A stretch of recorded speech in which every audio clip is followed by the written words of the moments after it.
Assalamualaikum warahmatullahi wabarakatuh. Perkenalkan, nama saya Siti Fauzia Hasmi. Saya dari PAI semester 5. Saya berterima kasih kepada Bapak Topan Iskandar MPD selaku dosen pengampu dengan mata kuliah Sosiologi Pendidikan. Baiklah, di sini saya akan memaparkan tentang profesionalisme guru dan globalisasi. Are you ready? Mari kita simak. Kalian sudah melihat materi yang ada di samping saya. Nah, profesionalisme guru itu suatu sikap dan kemampuan yang mencerminkan keahlian seorang guru dalam bidang pendidikan dan pengajaran. Hal ini mencakup nilai, tujuan, dan kualitas yang menjadi dasar seorang guru dalam melaksanakan pekerjaannya. Juga merupakan mata pencahariannya. Guru yang profesional itu guru yang memiliki kualitas tinggi, kompeten dalam mengajar, dan mampu memberikan pengaruh positif pada proses belajar siswa. Dengan keahlian, dengan cara yang mengajar yang baik, guru profesional diharapkan dapat membantu siswa mencapai prestasi belajar yang lebih baik lagi. Intinya, seorang guru profesional tidak hanya menguasai materi pelajaran, tetapi juga tahu cara mendidik dan membimbing siswa agar berhasil dalam belajar. Peran guru dalam profesionalisme proses belajar mengajar itu ada 4. Yang pertama, pendidik dan pengajar. Guru berperan sebagai pendidik dan pengajar yang membantu siswa memahami materi pelajaran dan mengembangkan potensi diri sebagai pendidik. Nah, dan yang kedua itu ada anggota masyarakat. Guru juga berperan sebagai anggota masyarakat yang bertanggung jawab untuk mendidik generasi penerus bangsa. Dan yang ketiga, kepribadian menguasai ilmu kepemimpinan. Guru yang profesional memiliki kepribadian yang kuat dan menguasai ilmu kepemimpinan. Nah, dan yang keempat itu ada pengelola proses belajar. Guru bertanggung jawab mengelola proses belajar mengajar di kelas dengan merencanakan dan menyusun materi pelajaran secara terstruktur. Dengan peran-peran ini, guru profesional dapat menciptakan lingkungan belajar yang efektif, membantu siswa mengembangkan potensi dan yang berkualitas. Seperti yang kalian lihat, materi yang selanjutnya itu ada tentang faktor-faktor yang mempengaruhi seorang guru profesional. Dan yang pertama itu ada status akademik. Status akademik seorang guru berhubungan dengan tingkat pendidikan yang dimilikinya. Semakin tinggi pendidikan dan keahlian seorang guru, semakin besar kemampuannya dalam mengajar dan menyampaikan materi pelajaran dengan baik. Yang kedua itu ada pengalaman belajar.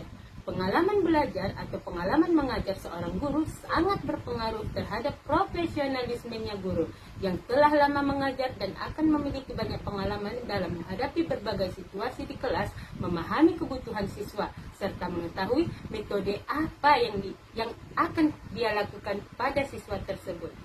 Selanjutnya itu ada yang ketiga, mencintai profesi sebagai guru. Guru yang mencintai profesinya akan lebih berdedikasi dalam mengajar. Cinta terhadap profesi mengajar mendorong guru untuk selalu berusaha memberikan yang terbaik untuk siswa, belajar terus-menerus untuk meningkatkan kualitas mengajarnya, serta menciptakan suasana belajar yang positif dan menyenangkan. Nah, yang keempat itu ada berkepribadian. Kepribadian seorang guru juga mempengaruhi profesionalismenya. Guru yang memiliki kepribadian yang baik, serta sabar, berkomunikasi, dan penuh empati akan lebih mudah diterima oleh siswa dan dapat menciptakan hubungan yang erat dalam proses belajar mengajar. Faktor-faktor ini bekerja sama untuk membentuk seorang guru yang profesional. Materi selanjutnya itu, untuk menjadi guru profesional ada beberapa syarat yang harus dipenuhi. Yang pertama, keterampilan berdasarkan konsep dan teori.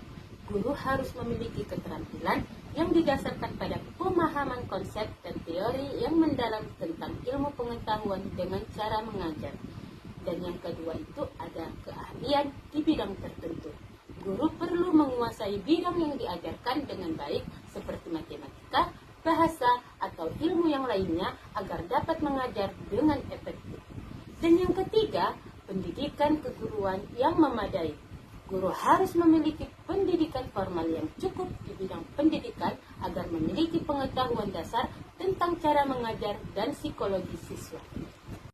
Dan yang keempat itu ada kepekaan terhadap dampak kemasyarakatan. Guru harus menyadari pengaruh pekerjaan mereka terhadap masyarakat. Tidak hanya mengajar, tetapi juga mendidik karakter siswa. Dan yang kelima itu ada sejalan dengan dinamika keahlian. Guru harus terus mengembangkan diri dan mengikuti perkembangan ilmu pengetahuan dan teknologi agar tetap relevan dalam mengajar. Untuk materi selanjutnya seperti yang kalian lihat adalah tentang tuntutan pendidikan di era globalisasi. Di era globalisasi ini, pendidikan dituntut untuk berubah agar bisa mengikuti perkembangan zaman.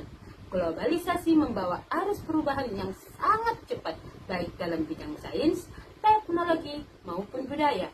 Oleh karena itu, setiap individu termasuk pendidik harus melihat globalisasi sebagai kesempatan, bukan ancaman. Pendidik dituntut untuk terus belajar dan mengimbangi perkembangan ilmu, pengetahuan, dan teknologi agar dapat mengajarkan siswa dengan cara yang baik sesuai dengan kebutuhan yang ada. Materi ini menjelaskan tentang tantangan pendidikan di era globalisasi. Tantangan untuk meningkatkan nilai tambah. Pendidikan harus mampu meningkatkan keterampilan dan pengetahuan siswa agar mereka memiliki nilai tambah di pasar kerja global yang semakin kompetitif. Selanjutnya, tantangan untuk melakukan riset secara komprehensif. Pendidikan harus mendorong riset yang lebih mendalam dan luas untuk menemukan solusi atas berbagai masalah global dan memberikan kontribusi terhadap kemajuan ilmu pengetahuan. Selanjutnya, tantangan dalam persiapan global di era globalisasi. Ada persaingan yang ketat antar negara dan individu. Pendidikan harus mempersiapkan siswa agar dapat bersaing secara global, baik dalam hal keterampilan maupun pengetahuan. Selanjutnya itu ada tantangan terhadap munculnya inovasi dan kolonialisme baru. Globalisasi yang membawa inovasi yang cepat, namun juga bisa menyebabkan ketergantungan pada negara atau perusahaan besar. Pendidikan harus memberikan siswa untuk menghadapi inovasi ini dengan cara yang positif, serta menghindari dampak buruk dari kolonialisme budaya dan ekonomi baru. Materi selanjutnya itu mengenai tentang karakteristik pendidikan yang ideal. Yang pertama itu ada beriman dan bertakwa kepada Yang Maha Esa. Pendidikan ideal mengajarkan nilai-nilai keagamaan, membentuk siswa yang memiliki keimanan dan ketakwaan kepada Tuhan. Dan yang kedua itu ada nilai-nilai kemanusiaan. Pendidikan harus mengajarkan nilai-nilai kemanusiaan seperti saling menghormati, keadilan, dan empati terhadap sesama. Yang ketiga itu ada kebebasan dalam memilih. Pendidikan yang ideal memberikan kebebasan bagi siswa untuk memilih jalur pendidikan dan karir sesuai dengan minat dan bakat mereka. Dan yang keempat itu ada menunjukkan stabilitas dan integritas kepribadian yang kuat. Pendidikan harus membentuk dan kepribadian siswa stabil dan memiliki integritas. Yang kelima itu ada kinerja berkualitas tinggi. Pendidikan ideal berfokus pada pencapaian kualitas tinggi dalam proses belajar, mengajarkan keterampilan yang berguna dan mempersiapkan siswa untuk sukses. Pendidik yang bekerja di sekolah tidak hanya berfungsi sebagai pengajar, tetapi juga harus bisa menjadikan konselor bagi siswa. Sebagai konselor, guru membantu siswa mengatasi masalah pribadi sosial atau belajar yang mereka hadapi. Untuk melaksanakan tugas ini dengan baik, guru harus memiliki kompetensi tambahan seperti keterampilan dalam memberikan bimbingan, mendengarkan, dan memberikan solusi yang tepat. Dengan kompetensi ini, guru dapat bekerja secara profesional, mendukung perkembangan siswa dengan menciptakan lingkungan belajar yang positif. Karakter kepribadian pendidik yang ideal tidak hanya didasarkan pada teori-teori bimbingan dan konseling yang berasal dari negara barat, tetapi juga harus mempertimbangkan nilai-nilai budaya dan kearifan lokal. Pendidik ideal memiliki kepribadian yang kuat, bijaksana, empatik, dan mampu memahami kondisi siswa dari berbagai latar belakang. Selain itu, mereka juga harus mampu mengintegrasikan prinsip-prinsip universal dalam bimbingan dan konseling dengan nilai-nilai yang relevan dengan budaya kebutuhan masyarakat setempat. Baiklah teman-teman, sampai disinilah pemaparan materi yang saya bawa. Jika ada kata bahasa yang kurang jelas, mohonlah dimaafkan. Kepada Bapak dan teman-teman, saya mengucapkan terima kasih. Sampai jumpa. Wassalamualaikum warahmatullahi wabarakatuh.